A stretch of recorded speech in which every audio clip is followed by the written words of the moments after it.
In a world where healing hands and redemptive hearts intertwine, let me tell you a compelling story that transcends medicine and delves into the depths of human connection and second chances. Enjoy the story. Dr. John Baker, a renowned surgeon in his late 30s, had it all: a successful career, a luxurious apartment in the heart of the city, and a wardrobe of custom-tailored suits. He was the envy of his colleagues and the toast of the town. But beneath the veneer of success, John was haunted by his past. As he stepped out of his apartment building one crisp morning, John couldn't help but reflect on his failed marriage to Jessica, a wealthy socialite who had grown tired of waiting for him to come home from long shifts at the hospital.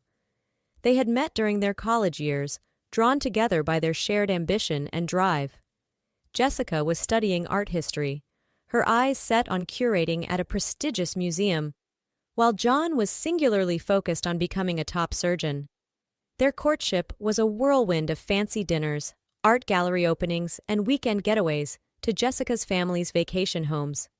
John was swept up in the glamour of it all, and before he knew it, they were married in a lavish ceremony that graced the pages of the city's most prominent society magazines. But as the years wore on, the cracks in their relationship began to show.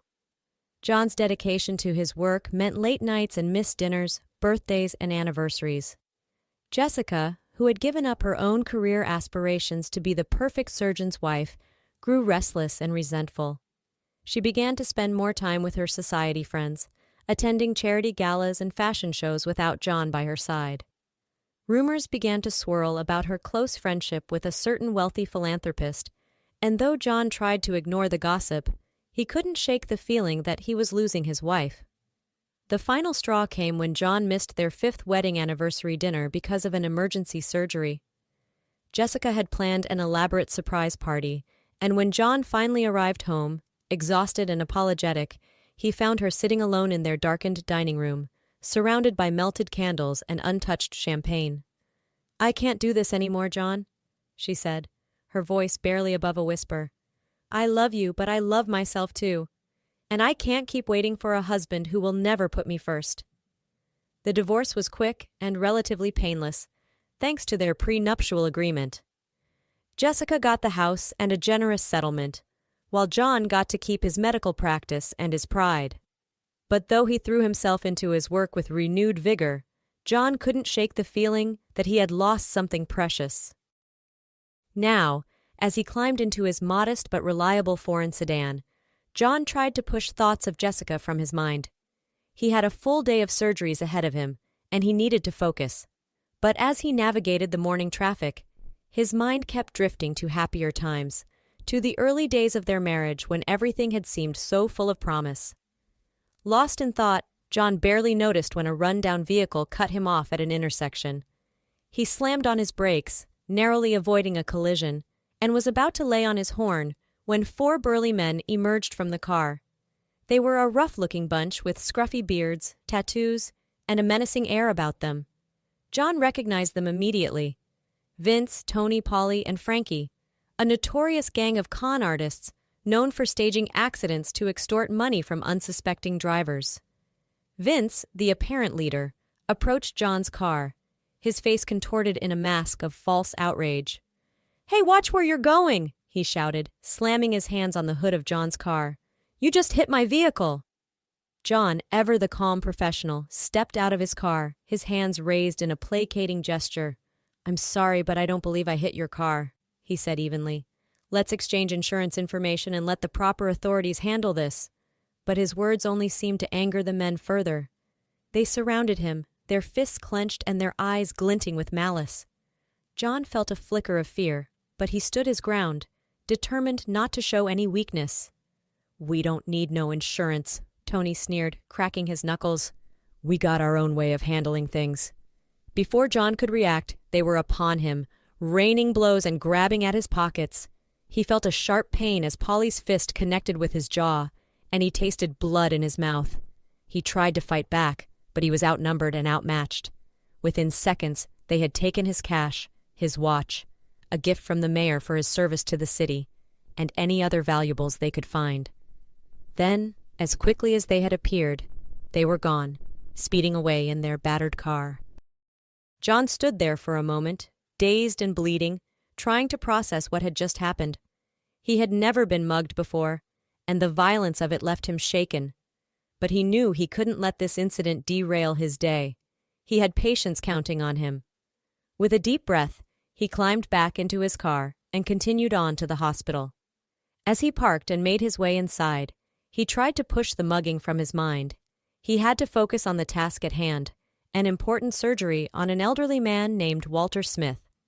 Walter had been admitted to the hospital the previous night, brought in by ambulance after collapsing at a bus stop.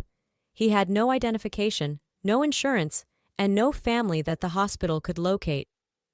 He was alone and scared, and his condition was critical. But John had taken one look at Walter and seen a man in need. Despite hospital policy, he had vowed to operate on him pro bono. He knew it would mean long hours and extra paperwork, but he couldn't turn his back on a patient, no matter their circumstances. As he scrubbed in for the surgery, John felt a sense of calm wash over him. This was what he was meant to do, to heal, to help, to make a difference in people's lives. The mugging, his divorce, all his personal troubles seemed to fade away as he focused on the task at hand. The surgery was long and complex, but John was in his element. His hands moved with precision and skill, repairing damaged tissues and restoring blood flow. As he worked, he thought of Walter, of the fear and pain he must be feeling. He silently vowed to do everything in his power to give this man a second chance at life. Hours later, John stood by Walter's bedside in the recovery room.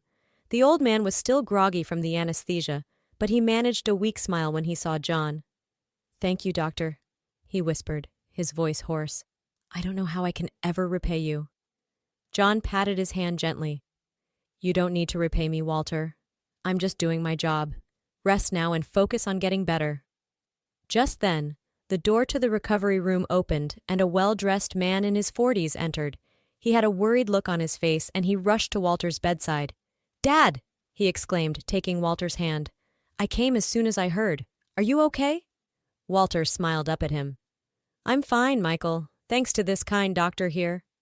Michael turned to John, his eyes wide with gratitude. "Thank you so much, doctor. I don't know what we would have done without you." John shook his head modestly. "It's my pleasure, really. I'm just glad I could help." But as Michael stepped aside, John felt his blood run cold. Behind him, standing in the doorway, were Vince, Tony, Polly, and Frankie, the very same men who had mugged him just hours earlier. For a moment, John was too stunned to speak. What were they doing here? Had they followed him? Were they planning to finish what they started? But as he looked closer, he realized that something was different. They looked sheepish, almost ashamed, and they wouldn't meet his eyes. Michael, noticing John's discomfort, quickly introduced them. "These are my bodyguards," he explained. "I'm sorry, I should have mentioned earlier. I'm Michael Smith, Walter's son. I run a successful business, and these men provide security for me and my family." John nodded slowly, still trying to process this new information. "I see. Well, I'm glad Walter has such a supportive family." Michael smiled, but then his expression turned serious. "Doctor, I couldn't help but notice your injuries. What happened to you?" John hesitated, not wanting to cause any trouble. But then he saw the look on Vince's face, a mix of guilt and fear, and he knew he had to tell the truth. "I was mugged this morning," he said quietly. "On my way to work. 4 men in a rundown car. They took my watch, my cash, everything." Michael's eyes widened in shock. He turned to his bodyguards, his face a mask of anger. "Is this true?" he demanded. "Have you been running a side hustle, mugging innocent people?" The men shifted uncomfortably, their eyes downcast. Finally, Vince spoke up. "We're sorry, boss," he mumbled. "We didn't know he was a doctor. We thought he was just another rich guy, easy pickings." Michael shook his head in disgust. "I can't believe this. I trusted you, and you've been using your position to prey on others. This is unacceptable." He turned back to John, his expression contrite. "Dr. Baker, I am so sorry for what my men did to you. Please, let me make this right. I want to donate to the hospital, to cover my father's care and more, and I'll ensure that these men are properly punished for their actions." John was taken aback by the offer. He had never expected this outcome, but he couldn't deny the sincerity in Michael's voice. "That's very generous of you," he said. "The hospital could certainly use the support, and I appreciate your willingness to take responsibility for your men's actions." Michael nodded. "It's the least I can do. You saved my father's life, and I'm forever in your debt." Over the following weeks, an unlikely friendship blossomed between John and Michael. John became a regular guest at Walter's lavish home, sharing meals and stories with the family. He learned that Michael had built his business from the ground up, starting as a small-time importer and growing into a major player in the international trade scene. Despite his wealth and success, Michael remained grounded and humble. He treated his staff with respect and generosity, and he was always looking for ways to give back to the community. John couldn't help but admire him, and he found himself looking forward to their weekly dinners and weekend getaways. As for Vince, Tony, Polly, and Frankie, they took their punishment with surprising grace. Michael had given them a choice: face criminal charges or make amends in a meaningful way. They chose the latter and began volunteering at the hospital, donating blood and helping with maintenance tasks. John was skeptical at first, but as he watched the men interact with patients and staff, he began to see a change in them. They were more respectful, more empathetic, and seemed genuinely remorseful for their past actions. One evening, as John sat by Walter's bedside, the old man took his hand and smiled. "You know, doctor," he said, "when I came into your hospital, I had nothing. No ID, no insurance, no hope. But you saw past all that. You saw a human being in need, and you didn't hesitate to help." John felt a lump form in his throat. He had never really thought about it that way, but Walter was right. He had taken an oath to heal, to serve, and he had never once regretted it. "It's my job, Walter," he said softly. "But more than that, it's my calling. I became a doctor to make a difference, to ease suffering and give people a second chance at life. And every day, I am reminded of why I chose this path." Walter nodded, his eyes glistening with tears. "You're a good man, John, and I'm so grateful to have met you. You didn't just heal my body, you healed my soul." As John drove home that night, he felt a sense of peace wash over him. The mugging, his divorce, all his past troubles, seemed to fade away in the face of this newfound purpose. He had always known that medicine was his passion, but now he understood the true impact he could have on people's lives. He thought of Michael and his bodyguards, of how a single act of kindness had sparked a chain reaction of redemption and growth. He thought of Walter, of the countless patients he had treated over the years, each one a reminder of the power of compassion and dedication. As he pulled into his driveway, John felt a renewed sense of determination. No matter what challenges lay ahead, he knew he would face them with the same unwavering commitment to his craft and his patients. He was a healer, a guardian, a beacon of hope in a world that often felt dark and uncertain. And he knew, with absolute certainty, that he was exactly where he was meant to be,